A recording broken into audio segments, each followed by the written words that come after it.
Good morning. Today we'll be discussing about the applications of fundamental theorem of arithmetic.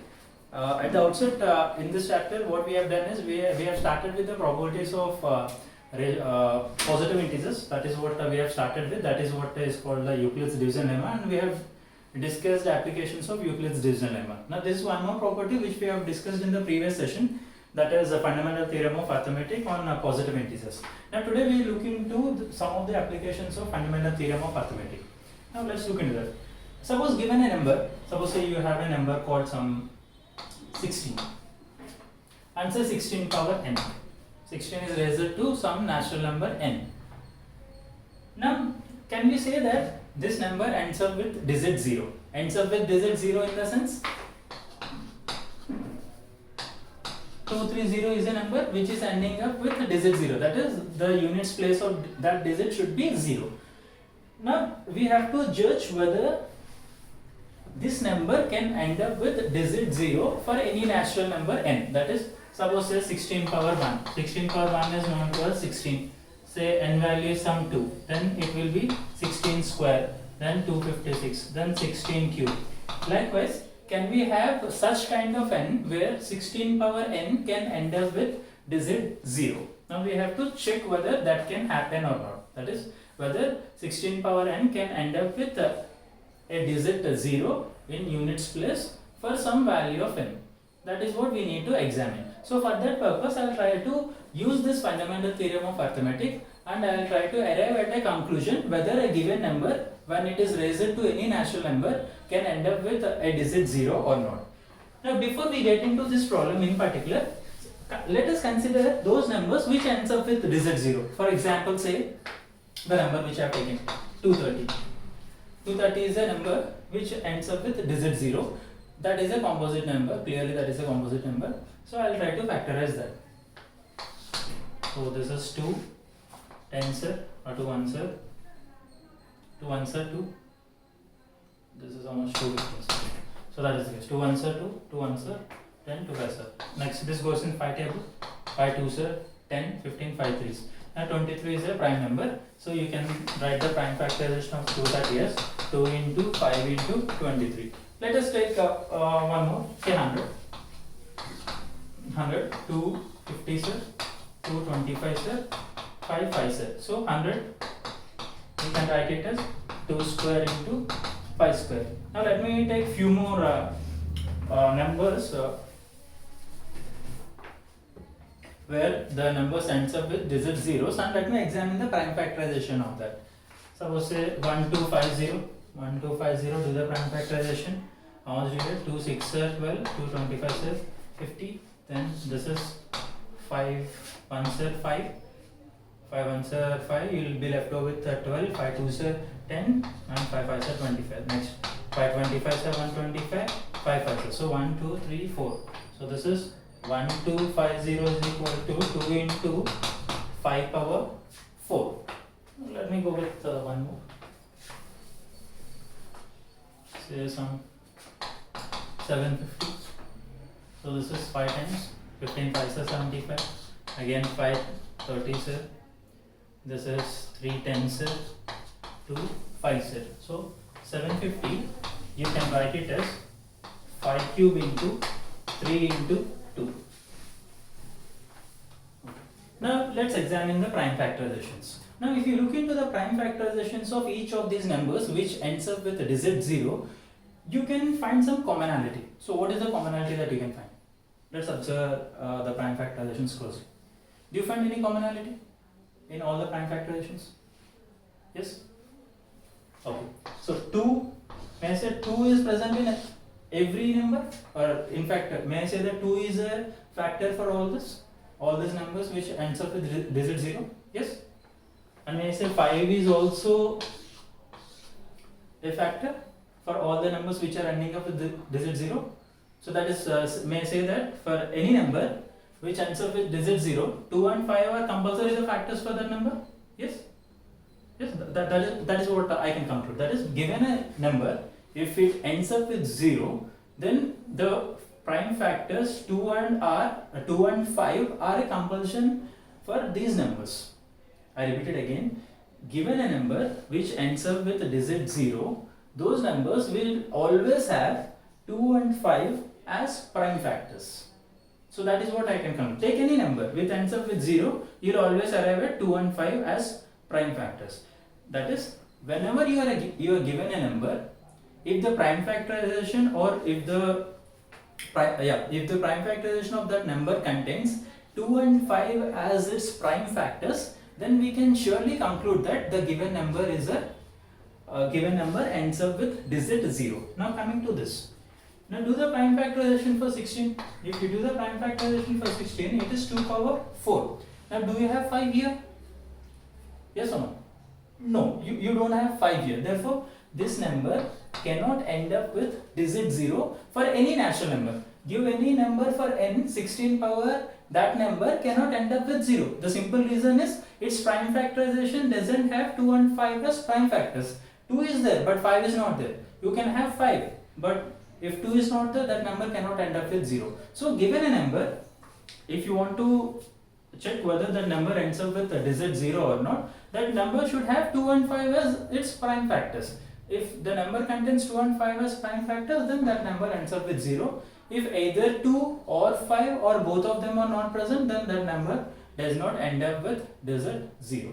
For example, 21 power n. 21 prime factorization of 21 is 3 into 7. So the prime factors are 3 and 7. Now 2 is not a prime factor for 21 and 5 is not a prime factor for 21. Therefore, we can say that 21 power n cannot end up with digit 0. First, say 25 power n.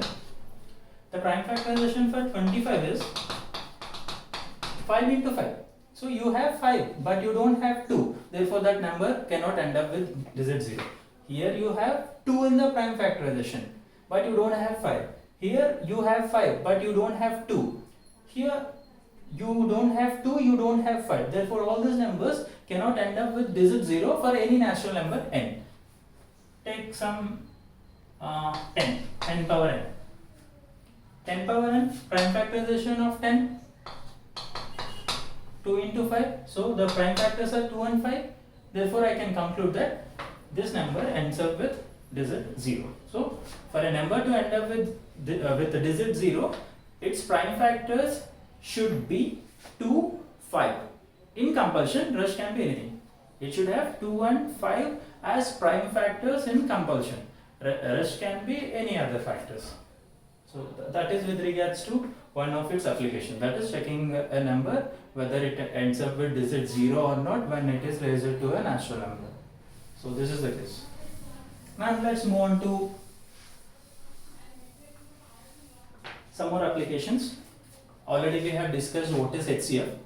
Now we have already calculated HCF using Euclid's division lemma. Now here we will try to find out the HCF using fundamental theorem of arithmetic, in particular that is using prime factorization. So the method which we are going to follow in order to find out HCF is prime factorization.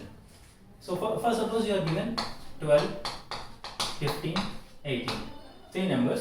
Now my aim is to find the HCF of 12, 15 and 18. So I will do the prime factorization for 12, 15 and 18. So as I mentioned earlier, what I am trying to do is I am trying to find the HCF using prime factorization method. In the previous case I have used Euclid's division lemma. Now I am going with a different method called the prime factorization method. So in this I will do a prime factorization for all the given numbers. So what is the prime factorization for 12? 2 square into 3, 2 square is 4, 4 3 is 12. Prime factorization for 15, 3 into 5.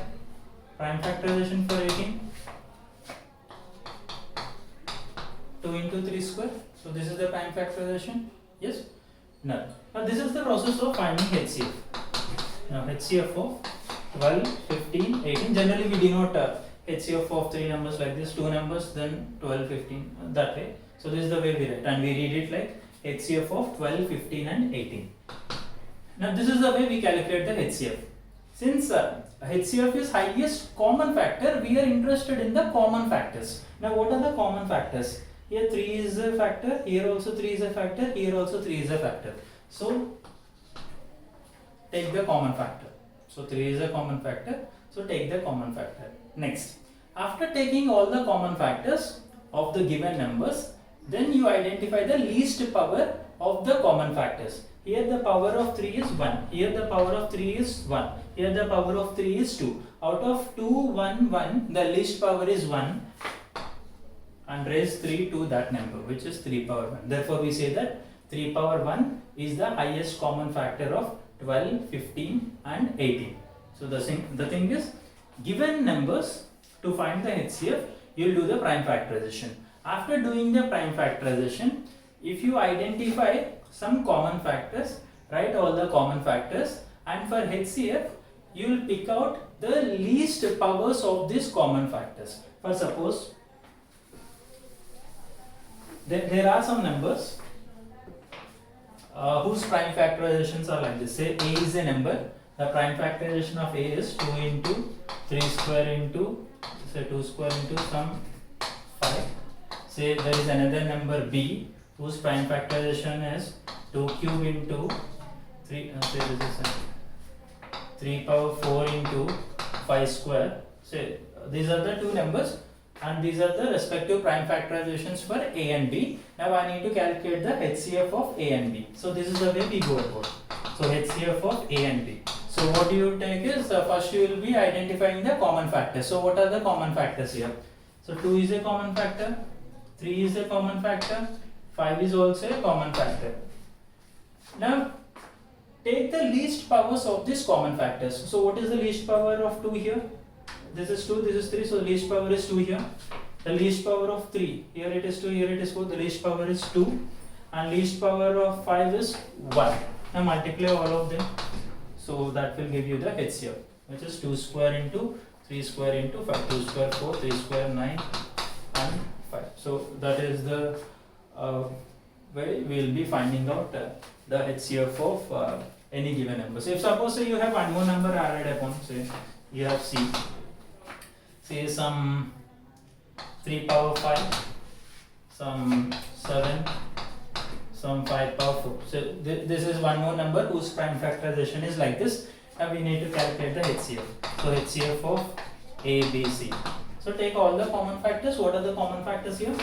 You have 2 here, you have 2, but you don't have 2 here. Therefore 2 is not a common factor. 3 is here, 3 is here, 3 is here, so 3 is a common factor. Then 5 is here, 5 is here, 5 is a common factor. 7 is here, 7 is not here, therefore 7 is not a common factor. So the only common factors are 3 and 5. Now identify the least power of 3 amongst all the 3 numbers. So least power of 3, here the power is 5, 4, 2, so least power is 2. Here the power is 1, here the power is 2, here the power is 4, so least power is 1. So this is 9 into 5, that is 450. So this is the way you will calculate the HCF of given numbers by using prime factorization method. For suppose you have numbers of this kind, say 19, 7. 19, 7, they are prime numbers. Yeah? The prime factorization of a prime number is the number itself. So 19 prime factorization is 19, 7 prime factorization is 17. You don't have common factors. Now does it mean that they don't have HCF? Does it mean that they don't have HCF? What can you say about that? In fact, they have HCF. Because 1 is the factor which is common for both of them. So we can say that HCF of 19 and 7 is equal to 1, because 1 divides both of them. Though you don't have prime factors here, there is a number 1 which divides both of them, hence we say HCF of 19 and 7 is 1. For suppose 23, 24. 23, the prime factorization of 23 is 23 itself, and the prime factorization of 24. 24, what is the prime factorization? Do you get 2 cube into 3? Yes. So that is 23, and this is 2 cube into 3. There are no common factors. So since there are no common factors, it does not mean that they don't have HCF. The HCF is 1 in that case. So HCF of 23, 24 is equal to 1. So if you have a common factor, you will go about this way. If you don't have common factors, then that is understood that 1 is a common factor because 1 divides every number. So that is the way we calculate the HCF using prime factorization method. Now we go with LCMs. So you have already known how to calculate LCM using division method, which you have learned in your lower classes. Now we go with prime factorization. Suppose say 12, 15, 18. These are your numbers for which you need to calculate the LCM. LCM is the least common multiple. I am not getting deep into what is LCM and all, which you have already learned. I am just trying to explore how fundamental theorem of arithmetic can be used in order to find the LCM. So 12. 12, what is the prime factorization of 12? 2 square into 3. Then 15, what is the prime factorization? Prime factorization is 3 into 5. Then 18, the prime factorization is 2 into 3 square. Now in HCF, what we have done is, we have selected all the common factors and their least powers. Now here, we will take all the factors and their highest powers, which means that LCM of 12, 15, 18 is equal to.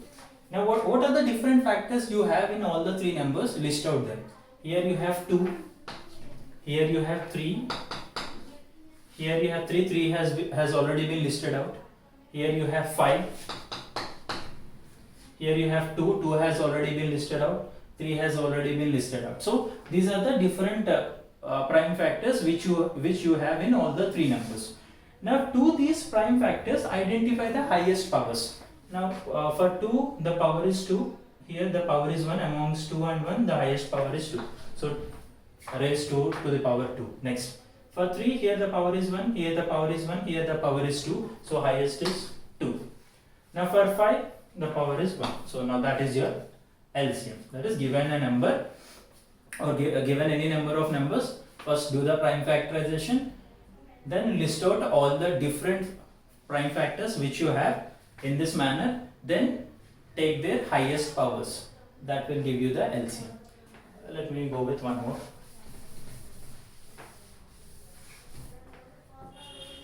Suppose you have a number A again, 2 cube into 5 square into 7.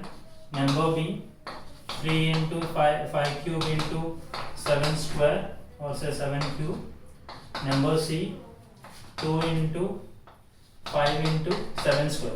Say ABC are the numbers and their prime factorizations are like this. Now I need to calculate LCM of ABC. LCM of ABC. So as I have told you earlier, you will be listing out all the different prime factors. So 2, 5, 7. Now 3 is not listed, so write 3. 5 is listed out, 7 is listed out, 2 is listed out, 5 is listed out, 7 is listed out. Now we need to check their highest powers. What is the highest power of 2? Highest power of 2 is 3. So raise 2 to the power of 3. Now what is the highest power of 5? Highest power of 5 is 3. What is the highest power of 7? 3. What is the highest power of 3? It is 1. So the LCM of ABC is 2 power 3 into 5 power 3 into 7 power 3 into 3 power 1. So this is the way we calculate the LCM.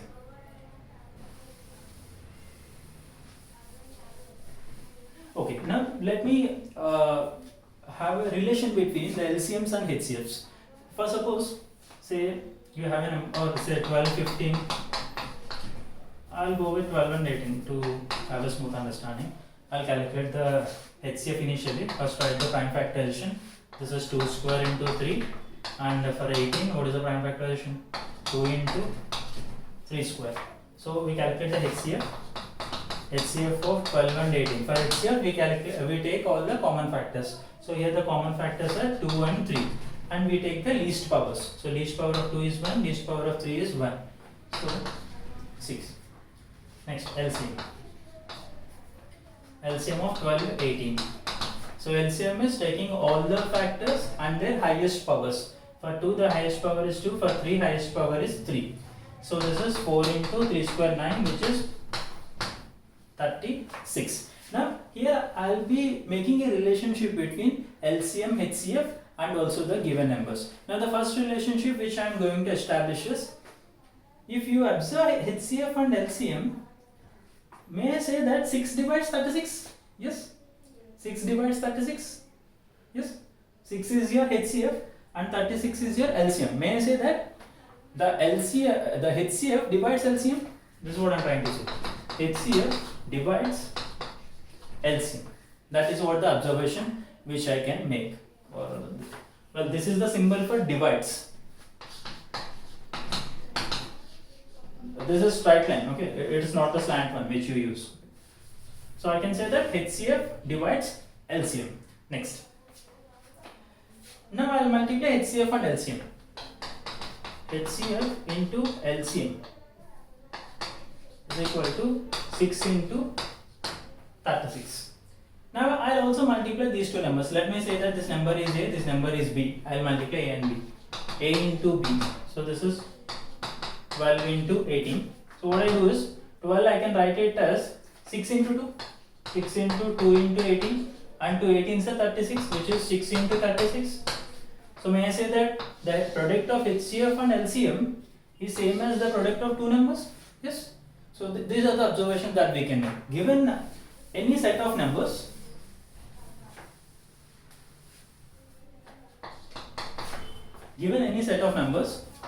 the HCF will always divide LCM. Say A, B, C, D are some numbers. The HCF of these numbers will divide the LCM of these numbers. So HCF divides LCM. Now that is true for any number of numbers. However, this is not true. This is only true for two numbers. Whenever you have taken two numbers, the product of LCM and HCF is same as the product of the numbers. That is HCF into LCM is equal to A into B. Now this is only true for two numbers, whereas this is true for any number of numbers. It is true for any number of numbers. That is HCF will always divide LCM for any given number of numbers, whereas product of HCF and LCM is same as product of the given two numbers, and this is strictly only for two numbers. Okay, so these are the relations that we can make on LCM and HCF. Then one more point regarding HCF. Whenever the HCF is 1, we call the two numbers as relatively prime or co-prime. That is, for suppose say 40 and some 3. If you find the HCF of 40 and 3, that is 1. Therefore, we say that 40 and 3 are relatively prime numbers, which means that relatively prime numbers need not be prime numbers, but their HCF is 1. That is 40 and 3, their HCF is 1. The simple reason is this: 40, what is the prime factorization of 40? 5 into 2 cube. And prime factorization of 3 is 3 itself. There are no common factors. Whenever there is no common factor, we said that there is one which divides the given numbers. Therefore, we say that HCF of 40 and 3 is 1. Now, such kind of numbers, such pairs of numbers where the HCF is 1, we call them as co-primes or relatively primes.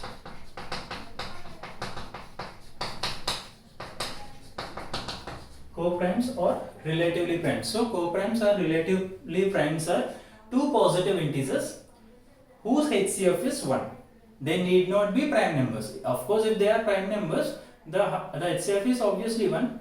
They need not be prime numbers. Say some 24 and 15. 24 and 15, they are not prime numbers, but 24 and 49, they are not prime numbers, but still their HCF is 1. If you look into this, if you look into the prime factorization of 24, what is the prime factorization of 24? 6 over 2 square into 2 cube into 3, and prime factorization of 49 is 7 square. They don't have common factors. Therefore, HCF of these two numbers is 1. Therefore, we say that 24 and 49 are co-prime numbers or relatively prime numbers. So, co-prime numbers or relatively prime numbers are pairs of numbers whose HCF is 1. They need not be prime numbers. Here, these are not prime numbers, but still we are calling them as relatively prime numbers. Okay.